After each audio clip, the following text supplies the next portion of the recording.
Hi, what is a durable power of attorney? That's what we're going to cover today.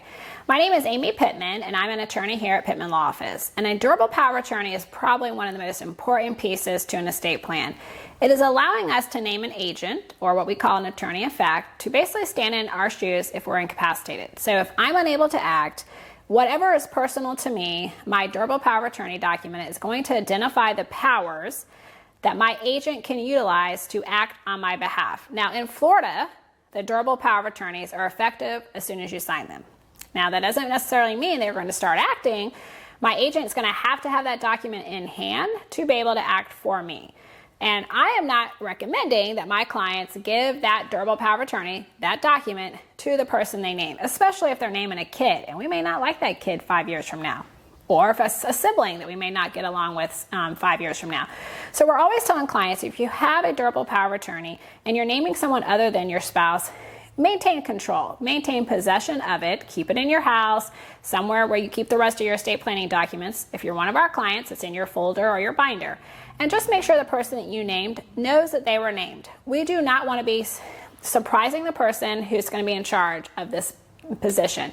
Acting as your durable power of attorney agent is a lot of responsibility and it's extremely powerful. Your durable power of attorney is basically identifying all powers that this person can do for you, and it's pretty much everything. They could sell my house on my behalf if it's just in my name. They have access to my retirement accounts, talking to Social Security, Medicare, canceling my cable, dealing with my pets. So you're giving this person a lot of power, a lot of authority, and you want to make sure that one, they're willing to do it, and that you trust that they're going to do what's in your best interest when no one is watching. So that durable power of attorney is naming someone to handle your day-to-day, your financial affairs. It is not the healthcare surrogate. Okay, so we'll talk about that in a minute. The durable power of attorney is going to say who can manage your finances, your day-to-day, anything regarding you that's not medical. And typically we're going to recommend that you have a successor. So if the first person cannot serve, here's my backup. So if I have my husband Josh as my primary, maybe I have my successor agent being my sister Joanna. So you want to make sure that you have those successors named. So if something happens to me and Josh at the same time, my sister Joanna can step in. I've told Joanna where my documents are, so she knows where that's at if she needs to act for me. But again, your durable power of attorney works from the time you sign it until you die. Once you die, that durable power of attorney no longer works. That durable power of attorney is only giving my spouse, my agent, the ability to act for me while I'm alive. But it's what's in my individual name, what's personal to me, right? So if they need to sell my car because I can't drive anymore because I can't see, then they're going to use my power of attorney to go into the DMV.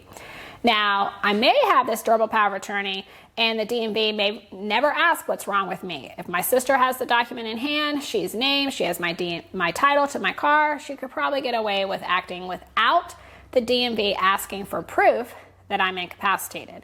Now, if she's trying to do something with my 401k, that company probably is going to say, hold up, Joanna, what's going on with Amy? We want a doctor's statement, or we want to talk to Amy directly.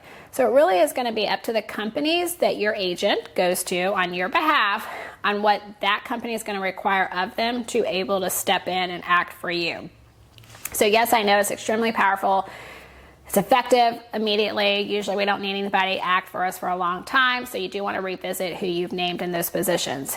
And when you're doing a full estate plan, meaning I'm also doing a will or a trust, typically the person that you name as your durable power of attorney agent is also the person that you're going to put in as your successor trustee of your revocable trust or your personal representative of your will. So that's your money person. That's the person handling finances while you're alive if you're unable to act, and then managing your administration when you die. Now, the healthcare in Florida is called a healthcare surrogate, and that's the person making medical decisions. Some states call it a healthcare power of attorney, but the healthcare surrogate is going to decide medication, treatment, placement, who's making your everyday medical decisions, who's potentially making an end-of-life decision. So it does not have to be the same person that I put in as my durable power of attorney, but it needs to be someone who can handle making tough end-of-life decision if that's what happens.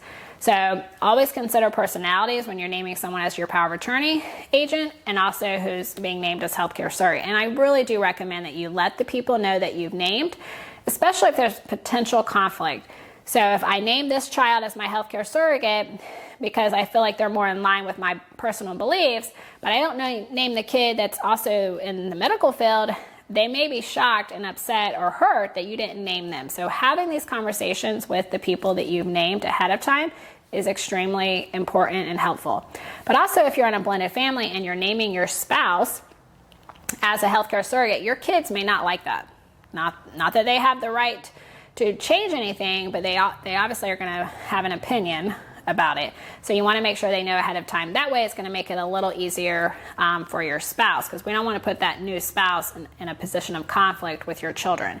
So definitely have that conversation with your kids, and continually have conversations with the people that you named about quality of life, how far to go to keep you alive. Because that healthcare surrogate designation does not identify if this happens, do this. It just gives them the power to have access to your information and to make any medical decision. I hope that helps. That's talking about durable power of attorney and healthcare surrogate. If you are not a client of ours and you feel like you need to update your power of attorney and healthcare documents, which is what we call your incapacity documents, feel free to call us at 352-399-6944. And also, don't forget to subscribe and like our channel so that you know when we're having other fun or educational videos. Thanks.